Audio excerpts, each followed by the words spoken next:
Welcome to the Next Pivot Point podcast. This season, I am focused on sharing stories and ideas from global experts on diversity and inclusion. My purpose is to share diverse stories so that you can learn from others' lived experiences and walk away with actionable strategies to lead even more inclusively.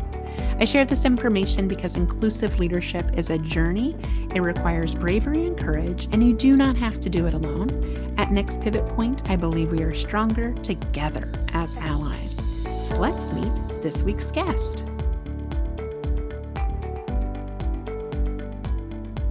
Welcome to the Next Pivot Point podcast. We are so excited to kick off season 7, and we have some great stories to share with you in this season. For once, we have a lot of global leaders in diversity and inclusion. And as a special treat, we're dropping this episode as kind of a teaser of what you're going to see in season 7 in future episodes, and also introduce you to someone very special.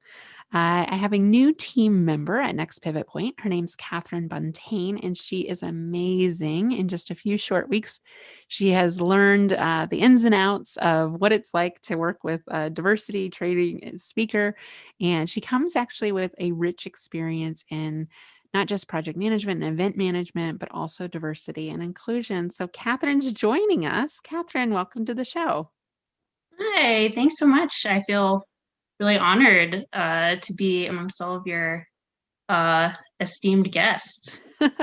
Well, it's definitely a special preview episode that I know we've been hearing some interesting things from clients already just a few weeks into your journey, and hearing, what 2021 has in store for us for diversity, equity, and inclusion. So we'll share some of those insider information, some of those stories with you in a moment. But Kathryn, tell our listeners who you are, how you got into the diversity space, and what makes you so excited about this work. Yeah, thanks. So glad to be joining the Next Pivot Point team. As you said, I come from a really varied background. I definitely didn't start my path down the diversity and inclusion space until much later in my career. I started out in the hospitality industry and real event management, and kind of the main catalyst for seeking out this work was finding myself in workplaces that I was looking around and everyone looked exactly like me. I was hearing things I didn't like to hear. I really wanted to actively start seeking out experiences and people and leaders that were different than me. So I started actively seeking out work in this space, and I ended up working at a nonprofit organization, the National Diversity Council, where I helped set up events and programs to help leaders and businesses be more inclusive and equitable. So that was kind of my intro, and I think from there I've just really grown. I really appreciate this work in the corporate space. I think this work is really generative. I think the events of last year, bringing a lot of this to light for more people, is really the catalyst that's needed for change, because I think finally businesses are paying attention.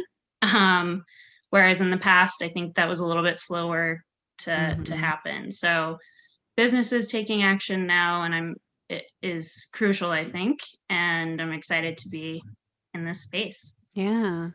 Well, I'm excited to have you.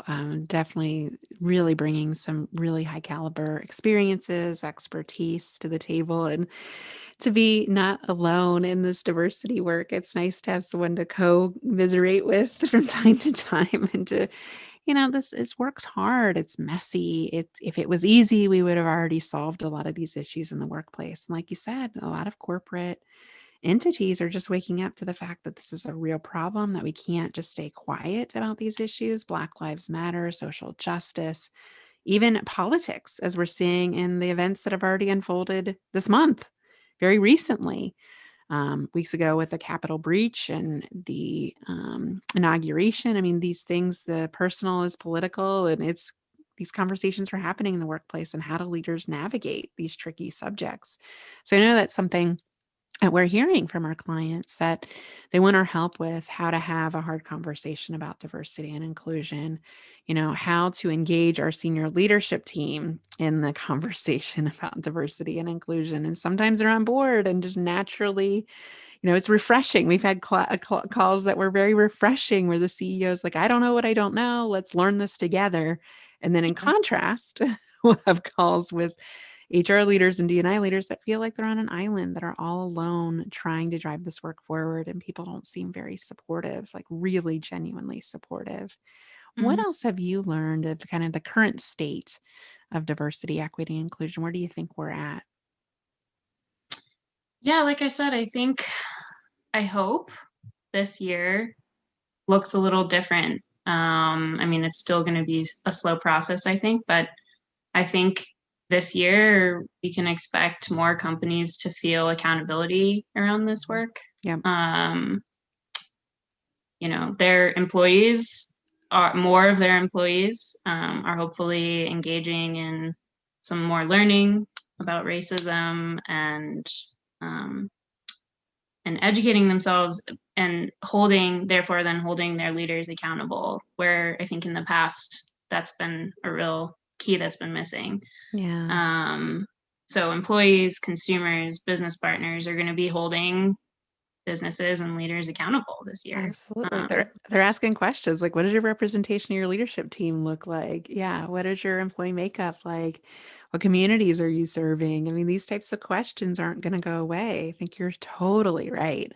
Accountability is a really nice theme, I think, to hang from, and one that we'll do some deep dives on in the podcast. Our experts, we have some corporate America leaders as usual, but we've mixed in a global audience of leaders that are seeing and hearing things about diversity and inclusion and how to engage your full team in the conversation, how to drive that from senior leadership and accountability to middle management too. That's a big missing part of the diversity conversation. And that's where allyship comes in. That's where being there for people that are different than you and being an inclusive leader is also a very big theme of 2021. So Kathryn, it has been so fun to chat with you about this. I'm so thankful to have you on the team.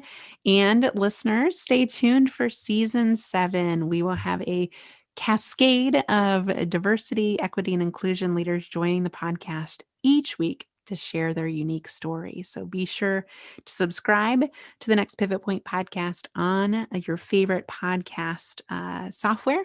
And if you have the chance to leave a review, we are actively looking for that so that we can help other allies find the podcast as well. Thanks so much for joining me today, Kathryn. Can't wait for season 7. yeah, thank you. I appreciate you listening to this episode. If you like this podcast, the best way you can be an ally is to write a review on iTunes, on Spotify, on Google, or wherever you listen to your podcasts. Every review helps other allies find us. I host this podcast because I believe we are stronger together as allies.